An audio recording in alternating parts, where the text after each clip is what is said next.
दोस्तों जैसा कि आप सभी जानते हैं कि 4 अप्रैल को विज्ञान की परीक्षा होने वाली है। हिंदी की हो चुकी है, 4 अप्रैल को विज्ञान की होगी। और दोस्तों उसी के लिए मैं आप सभी लोगों के सामने हाजिर हुआ हूँ। आज की इस वीडियो में हम विज्ञान के मोस्ट इंपोर्टेंट क्वेश्चंस को करने वाले। जी हाँ दोस्तों, बहुविकल्पीय प्रश्न करेंगे, 1 नंबर के सवाल करेंगे। इसका मतलब दोस्तों ये बिल्कुल भी नहीं है कि 1 नंबर के सवाल मायने नहीं रखते हैं। मायने दोस्तों बहुत ही रखते हैं, क्योंकि एक ही नंबर के सवाल काफ़ी ज़्यादा पूछ लिए जाते हैं और एक एक नंबर दोस्तों जोड़कर बहुत से नंबर बन जाते हैं। तो इस वीडियो को पूरा देखिएगा, क्योंकि दोस्तों जो सवाल हम करने वाले वही सवाल आपकी परीक्षा में आप सभी लोगों से पूछे जाने वाले हैं। चलिए इस वीडियो में आगे बढ़ने से पहले अभी तक आपने चैनल को सब्सक्राइब नहीं किया है तो जल्दी से सब्सक्राइब कर दीजिए। उसी के साथ साथ दोस्तों नोटिफिकेशन बेल को भी ऑल पे क्लिक कर दीजिएगा, जिससे नई वीडियो जैसे ही आप सभी लोगों को पता चल जाए। क्योंकि दोस्तों इसी तरह से सवाल हम करते रहेंगे जब तक कि हमारी परीक्षा समाप्त नहीं हो जाती। चलिए दोस्तों वीडियो को शुरू करते हैं। दोस्तों सबसे पहला बहुविकल्पीय प्रश्न आपके सामने यहाँ पर लिखा गया है, तो बिल्कुल ही ध्यान से आप लोग देखिएगा। आप यहाँ पर दोस्तों देख सकते हैं एक रासायनिक समीकरण लिखा गया है, रासायनिक अभिक्रिया दी गई है। पूछा जा रहा है कि ऊपर दी गई अभिक्रिया किस प्रकार की है। हमें बताना है कि यह अभिक्रिया किस प्रकार की है। आप दोस्तों इसे ध्यान से देखिए, यहाँ पर एल्युमिनियम लिखा गया है, आयरन लिखा गया है। अब चूंकि एल्युमिनियम आयरन से ज़्यादा शक्तिशाली है, तो दोस्तों एल्युमिनियम क्या करेगा, इस आयरन को हटाकर अपना स्थान वहाँ पर बना लेगा। तो इस तरह से हमें कह सकते हैं कि ये दोस्तों अभिक्रिया किस तरह से होने वाली है, ये एक विस्थापन अभिक्रिया होगी। क्यों दोस्तों, क्योंकि ज़्यादा शक्तिशाली वाला जो एलिमेंट है वो दोस्तों कम शक्तिशाली, उससे कमजोर वाले को हटाकर खुद जो है अपना जगह ले लिया, तो इस तरह से ये विस्थापन अभिक्रिया हो जाएगी। चलिए देखते हैं दूसरा सवाल। तो यहाँ पर लिखा गया दोस्तों नीचे दी गई अभिक्रिया के संबंध में कौन सा कथन सत्य है। आप यहाँ पर दोस्तों देख सकते हैं लिखा गया है कि लीड ऑक्साइड प्लस कार्बन, तो यहाँ से दोस्तों मिला क्या, लीड मिल गया, कार्बन डाइऑक्साइड मिल गया। हमें बताना है कि यहाँ पर कुछ बातें लिखी गई हैं, कौन सा कथन असत्य है, गलत दिया गया है। आप यहाँ पर दोस्तों देख सकते हैं, अगर हम बात करें तीसरे की, लिखा गया है कि कार्बन उपचयित हो रहा है। अब चूंकि दोस्तों कार्बन में जो है ऑक्सीजन जुड़ गया, तो इस तरह से हमें कह सकते हैं कि कार्बन क्या उपचयित हो रहा है, तो ये तो बिल्कुल सत्य है। उसी तरह से यहाँ चौथा देखिए, जैसे लिखा गया कि लीड ऑक्साइड अपचयित हो रहा है। यहाँ पर दोस्तों लीड ऑक्साइड है, यानी कि ऑक्सीजन लिखा गया है, ऑक्सीजन साथ है। लेकिन बाद में हम देखते हैं दोस्तों लीड जो है अकेला बच जाता है, यानी कि ऑक्सीजन गायब हो गया। तो इस तरह से लीड ऑक्साइड दोस्तों अपचयित हो रहा है, यानी कि तीसरा और चौथा कथन दोस्तों सत्य है। लेकिन हमसे सवाल में असत्य की बात की जा रही है, इस चीज का दोस्तों आपको ध्यान देना। तो इस तरह से पहला और दूसरा हमारा असत्य हो जाएगा। तो आप दोस्तों ऑप्शन नंबर 1 के साथ हम जाएंगे। आइए देखते हैं हम अगला।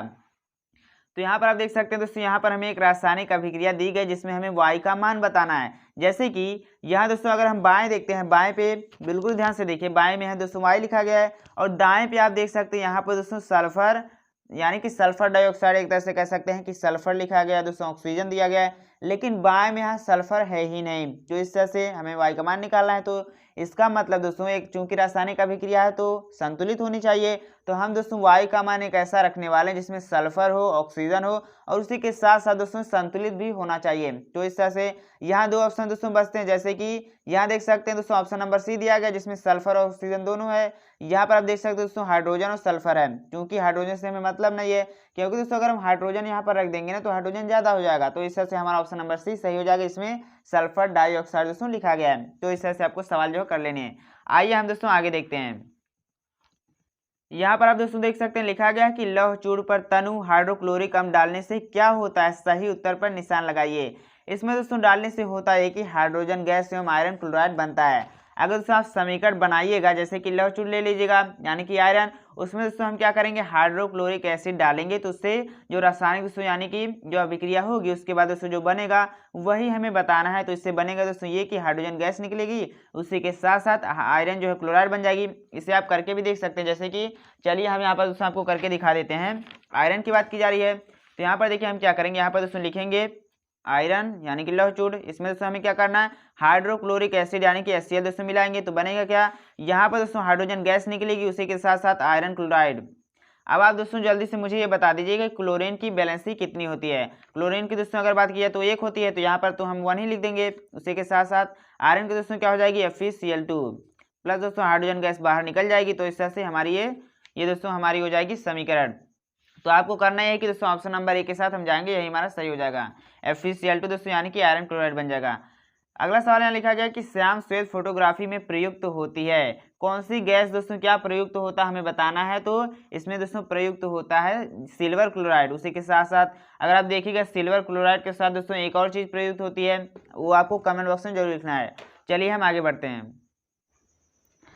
अगला सवाल यहाँ पर लिखा गया कि क्षारीय विलयन में फिनोल्फ्थालीन सूचक का रंग होता है। यहाँ पर दोस्तों पूछा जा रहा है कि फिनोल्फ्थालीन का जो है रंग किस तरह का हो जाता है क्षारीय विलयन में। देखिए दोस्तों यहाँ पर अम्ल की बात नहीं की जा रही, क्षार की बात की जा रही है, तो क्षार पे क्या हो जाएगा, इसका रंग दोस्तों लाल हो जाएगा। तो इस चीज का आपको ध्यान देना है क्योंकि इस तरह के सवाल आपसे जरूर पूछेंगे।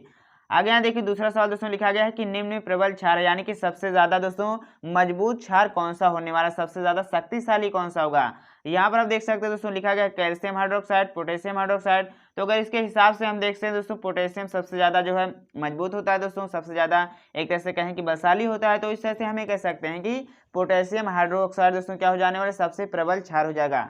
आगे यहाँ देख सकते हैं, आगे लिखा गया कि निम्नलिखित में दुर्बल अम्ल कौन है, सबसे दोस्तों कमजोर अम्ल कौन होने वाला है। तो कमजोर कौन हो जाएगा, बाकी हाइड्रोक्लोरिक एसिड दोस्तों सबसे मजबूत भी होता है, सबसे ज्यादा अच्छा होता है। उसी के साथ साथ यहाँ पर देख सकते हैं नाइट्रिक एसिड और दोस्तों सल्फ्यूरिक एसिड, ये सभी जो है अच्छे होते हैं। सबसे दुर्बल की बात की जा रही है तो इस तरह से हमारा ऑप्शन नंबर बी हो जाएगा, जो कि दोस्तों दिया गया है HCN।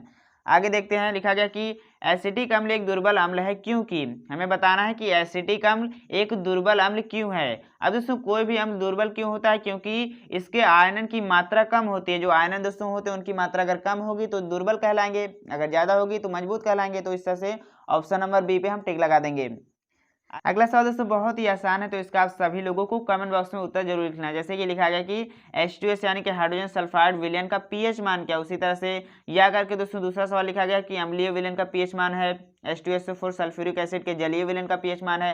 तो ये सवाल बहुत ही आसान है, आपको दोस्तों इनका उत्तर जो है कमेंट बॉक्स में जरूर लिखना। चलिए देखते हैं अगला।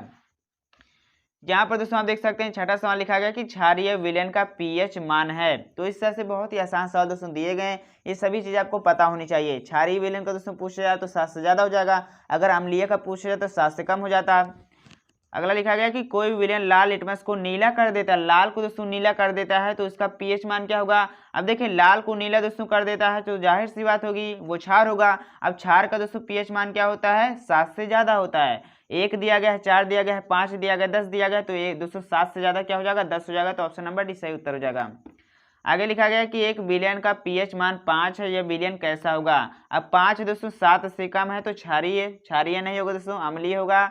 तो ऑप्शन नंबर ए के साथ हम जाएंगे, जो कि लिखा गया अम्लीय। अगला सवाल यहाँ पर लिखा गया है कि एल्केनों का सामान्य सूत्र है, सामान्य सूत्र दोस्तों क्या होता है, बहुत ही आसान बहुत ही प्यारा सवाल दिया गया है। तो इसका सही उत्तर क्या हो जाएगा, CnH2n प्लस दोस्तों इसका सही उत्तर हो जाने वाला है। यहाँ पर देखिए इसे दोस्तों याद किस तरह से करना, याद आप इस तरह से कर सकते हैं कि यहाँ पर n दोस्तों लिखा गया, यहाँ पर उसके दोगुने से 2 ज्यादा हो जाएगा। एल्केन की बात की जा रही है, एल्कीन में दोस्तों क्या होगा, सिर्फ 2 गुना होगा, और एल्काइन में क्या हो जाएगा, 2 गुने से 2 कम हो जाएगा। तो इस तरह से आप इसे याद कर सकते हैं। इसके बाद लिखा गया है कि निम्नलिखित में एल्कीन है, यहाँ देखिए एल्कीन की दोस्तों बात की जा रही है, तो एल्कीन का सूत्र क्या होता है दोस्तों, 2 गुना हो जाता है। तो इस तरह से हमें कह सकते हैं, यहाँ देखिए दोस्तों 2 दिया गया, 6 दिया गया है तो 2 गुने से 2 ज्यादा हो जाएगा, ये तो एल्कीन होगा। उसी तरह से यहाँ दोस्तों 2 4 दिया गया है तो 2 गुना दिया गया है, तो इस तरह से यही हमारा सही उत्तर हो जाएगा C2H4। इसके बाद देखिए लिखा गया है कि एल्कीन श्रेणी का प्रथम सदस्य है, सबसे पहला सदस्य दोस्तों हमें बताना, भी किसका जानते हैं, एल्कीन का बताना दोस्तों, एल्कीन का नहीं पूछा जाए, एल्कीन का बताना है। तो आप यहाँ पर दोस्तों देख सकते हैं लिखा गया जैसे कि मीथेन, इथेन, तो ये सभी चीजें नहीं होंगी। क्यों दोस्तों, क्योंकि यहाँ एल्कीन की बात की जा रही है, एन की बात नहीं की जाए दोस्तों, इन की बात की जाए। तो इस तरह से हमारा सही उत्तर क्या हो जाएगा, एथिलीन हो जाएगा। इसके बाद आप देख सकते हैं लिखा गया दोस्तों इथेन का आणविक सूत्र यानी कि C2H6 है। इनमें से दोस्तों बताना कि कितने सहसंयोजक आबंधक हो। देखिए जैसे कि इसमें दोस्तों दिक्कत जानते हैं क्या होती है, हम क्या करते हैं कि इसे जोड़कर लिख देते हैं। जैसे कि यहाँ 2 दिया गया, 6 दिया गया, हम दोस्तों क्या करते हैं कि 6 2 8 कर देते हैं, जो कि हमारा गलत हो जाता है। आपको ध्यान ये देना दोस्तों, जब कभी भी हमसे आणविक सूत्र पूछा जाए, जैसे कि कितने सहसंयोजक आबंध लगे गए हैं दोस्तों, लगाए गए हैं, कोवेलेंट बॉन्ड लगे हुए हैं, तो आपको करना है कि इसे जोड़ के दोस्तों घटा देना। आपको जो है चित्र बनाकर देख भी सकते हैं, जैसे कि 6 2 8 होगा, 8 में से 1 घटा देंगे, 7 हो जाएगा दोस्तों, 7 सहसंयोजक आबंधक हो जाएंगे। तो इस तरह से आप यहाँ देख सकते हैं दोस्तों 7 सहसंयोजक आबंध हैं। निम्नलिखित में एल्काइन है, एल्काइन दोस्तों बताना, यहाँ पर आयन की बात की जाए तो क्या मैंने बताया, 2 गुने से 2 कम हो जाएगा। यहाँ पर दोस्तों आप देख सकते हैं 3 का 2 गुना 6 किया जाएगा, 6 में से 2 घटा देंगे, 4 हो जाएगा। बाकी अगर पहले वाले की बात कीजिए दोस्तों क्या है, 2 गुने से 2 ज्यादा, यानी कि एल्केन हो जाएगा, एल्केन सदस्य का परिवार। उसी तरह से दोस्तों यहाँ देख सकते हैं ये भी 2 गुने से 2 ज्यादा है, ये देखिए 2 गुना है, तो ये दोस्तों एल्कीन हो जाएगा। एल्काइन की बात की जाए तो हमारा ऑप्शन नंबर डी सही उत्तर हो जाएगा। आगे यहाँ पर लिखा है दोस्तों ब्यूटेनान के क्रियात्मक समूह है। ब्यूटेनान के हमें क्रियात्मक समूह बताने हैं। तो दोस्तों बहुत ही प्यारा सवाल, आसान सवाल, आपको पता होना चाहिए। ऑप्शन नंबर बी के साथ हम जाएंगे। अगला सवाल यहाँ पर लिखा है कि एल यानी कि लिथियम विकट संबंध दर्शाता है। इसका सही उत्तर दोस्तों हो जाएगा ऑप्शन नंबर डी यानी मैग्नीशियम के साथ। तो इस तरह के आसान सवाल भी आप सभी लोगों से पूछ जा सकते हैं, बाकी दोस्तों नहीं पूछेंगे, इससे संबंधित सवाल लेकिन पूछेंगे। उसके बाद देखिए लिखा गया कि निरूपक तत्व है। तो इसका सही उत्तर दोस्तों सोडियम हो जाएगा। यहाँ पर निरूपक तत्व की बात की जाए यानी कि प्रारूपिक तत्व की दोस्तों बात की जा रही है। तीसरा लिखा गया कि निम्नलिखित में क्षारीय धातु है। यहाँ पर दोस्तों बताना है कि क्षारीय धातु कौन सा है। तो आप यहाँ पर देख सकते हैं जैसे सोडियम लिखा गया दोस्तों, बी लिखा गया यानी कि बेरिलियम लिखा गया, एल्यूमिनियम, जिंक दोस्तों बात की जाए तो यहाँ पर क्षारीय की बात की जाए तो ऑप्शन नंबर ए के साथ दोस्तों हम जाएंगे जो कि लिखा गया है सोडियम। अब दोस्तों हम आ चुके हैं बायोलॉजी पे। चलिए सबसे पहला सवाल देखते हैं। लिखा गया कि प्रकाश संश्लेषण क्रिया में ऑक्सीजन गैस निकलती है। हमें बताना दोस्तों ऑक्सीजन गैस कहाँ से निकलती है। तो जल से निकलती है। जब प्रकाश संश्लेषण दोस्तों होता है तो जो ऑक्सीजन गैस निकलती है जल से निकलती है। तो ऑप्शन नंबर किसके साथ दोस्तों जाएंगे, ऑप्शन नंबर बी के साथ जाएंगे जो कि दिया गया है जल से। आगे यहाँ लिखा गया कि मनुष्य में ग्रास नली की लंबाई होती है 25 से 30 सेंटीमीटर। तो इसका ऑप्शन नंबर बी के साथ दोस्तों जाएंगे। उसके बाद लिखा गया कि मनुष्य में लाल ग्रंथियों की संख्या होती है 3 जोड़ी दोस्तों होती है। बहुत ही आसान सवाल है, तो ऑप्शन नंबर बी के साथ जाएंगे। उसके यहाँ से दोस्तों बहुत ही प्यारे सवाल हर साल पूछे जाते हैं, तो आपको ये करना है कि इन सवालों को रट लेना है। जैसे कि तीसरा सवाल आप देख सकते हैं, लिखा गया दोस्तों एक द्विसंकर का 10 प्रारूप होता है। इस रेशियो को, इस अनुपात को रट लीजिए, क्योंकि यहाँ से देखिए एक नंबर में पूछा जाएगा तो यही पूछ लिया जाएगा, ये दोस्तों रेशियो अनुपात पूछ लिया जाएगा। लेकिन अगर इसके अलावा बड़े नंबर की बात की जाए ना तो यहीं से दोस्तों संबंधित, इसी से संबंधित सवाल जो है बड़े नंबर में भी पूछ जा सकते हैं। तो आपको क्या करना है, इसे रट लेना है। इसके पहले देखिए सबसे पहला दोस्तों लिखा गया कि आनुवंशिकता के प्रयोग के लिए मेंडल ने निम्नलिखित में से कौन से पौधे का उपयोग किया। तो बहुत ही आसान दोस्तों, मटर के पौधे का उपयोग किया। दूसरा आप देख सकते हैं दोस्तों, लिखा गया कि उद्यान मटर में अप्रभावी लक्षण है। इसका सही उत्तर दोस्तों क्या हो जाएगा, झुर्रीदार बीज। चलिए देखते हैं आगे। आगे यहाँ दोस्तों लिखा गया कि समतल दर्पण की फोकस दूरी होती है। समतल दर्पण की दोस्तों बात की जाए तो अनंत होती है फोकस दूरी, क्योंकि फोकस दूरी हम बता नहीं सकते हैं, अनंत होती है, अनंत मान लिया गया है। तो इस तरह से इसका सही उत्तर दोस्तों ऑप्शन नंबर बी के साथ हम जाएंगे। यहाँ देखिए अगला लिखा गया कि समतल दर्पण द्वारा निर्मित प्रतिबिंब का आवर्धन होता है। तो बहुत ही प्यारा सवाल, बहुत ही आसान सवाल है दोस्तों, इसका एक हो जाएगा। यहाँ पर देखिए समतल दर्पण की दोस्तों बात की जाए तो एक हो जाएगा। यहाँ पर दोस्तों आसान सवाल दिया गया है कि उत्तल दर्पण की फोकस दूरी जिसकी वक्रता त्रिज्या 32 सेंटीमीटर है होगी। देखिए दोस्तों यहाँ दिया गया आर दिया गया, हमें एफ निकालना है। तो हम एक संबंध जानते हैं। संबंध दोस्तों क्या जानते हैं कि एफ जो बराबर होता है, यहाँ दोस्तों देखिए एफ बराबर होता है हमारा r/2 के। चूंकि यहाँ पर दोस्तों आर क्या दिया गया है, 32 दिया गया, इसे 2 से भाग देंगे यानी कि 16 सेमी दोस्तों आ जाएगा हमारा सही उत्तर। तो देखा आपने, इस तरह से दोस्तों हमारा सही उत्तर 16 सेमी आ जाएगा। तो ऑप्शन नंबर बी के साथ चले जाएंगे हम। इसके बाद लिखा है दोस्तों, यहाँ देख सकते हैं लिखा है कि किसका दृष्टि क्षेत्र सबसे अधिक होता है। दृष्टि क्षेत्र सबसे अधिक दोस्तों उत्तल दर्पण का होता है। तो ऑप्शन नंबर बी के साथ जाएंगे। अगला सवाल यहाँ पर लिखा गया कि स्वस्थ आंख के लिए दूर बिंदु होता है। दोस्तों दूर बिंदु की बात की जाए तो अनंत हो जाएगा, लेकिन अगर पास बिंदु की बात की जाती है तो 25 सेंटीमीटर हो जाता है दोस्तों किसी भी स्वस्थ आंख के लिए। यहाँ पर दोस्तों लिखा गया है दूर दृष्टि दोष के कारण प्रतिबिंब बनता है। कहाँ बनता है, रेटिना के पीछे बनता है, क्योंकि दोस्तों यहाँ पर दूर दृष्टि की बात की जा रही है। अगर निकट दृष्टि दोष की बात की जाती तो दोस्तों क्या होता, रेटिना के आगे जो है प्रतिबिंब बनता, लेकिन यहाँ पर दूर दृष्टि की बात की जाए तो दोस्तों हम क्या करेंगे, रेटिना के पीछे वाले ऑप्शन पे टिक लगा देंगे। अगला सवाल लिखा है कि विद्युत आवेश का मात्रक है। बहुत ही आसान, बहुत ही प्यारा सवाल दोस्तों, इसका सही उत्तर हो जाएगा ऑप्शन नंबर बी जो कि दिया गया है कूलॉम। इसके बाद देख सकते हैं लिखा गया कि एम्पियर सेकंड मात्रक है। किसका दोस्तों मात्रक है, एम्पियर सेकंड की बात की जा रही है तो आवेश का हो जाएगा। इसके बाद चलिए यहाँ पर दोस्तों महत्वपूर्ण सवाल देखते हैं। लिखा गया कि किसी चालक में धारा का प्रवाह होता है। दोस्तों किसके द्वारा होता है, प्रोटॉनों के द्वारा होता है या फिर न्यूट्रॉनों के द्वारा होता है। देखिए दोस्तों इलेक्ट्रॉनों के द्वारा होता है। किसी भी चालक में जो धारा का प्रवाह होता है वो दोस्तों इलेक्ट्रॉनों के ही द्वारा किया जाता है, यानी कि होता है। तो ऑप्शन नंबर ए के साथ दोस्तों जाएंगे। अगला सवाल यहाँ पर लिखा गया कि प्रतिरोध का मात्रक होता है। बहुत ही आसान सवाल दोस्तों, प्रतिरोध की बात की जा रही है। प्रतिरोध क्या होता है, जो कि करंट को जाने से रोकता है। तो प्रतिरोध का मात्रक क्या हो जाएगा, वो दोस्तों ओम हो जाएगा, जिसे देखिए दर्शाया किस तरह से जाता है, जिसे दोस्तों इस तरह से हम जो है दर्शा देते हैं।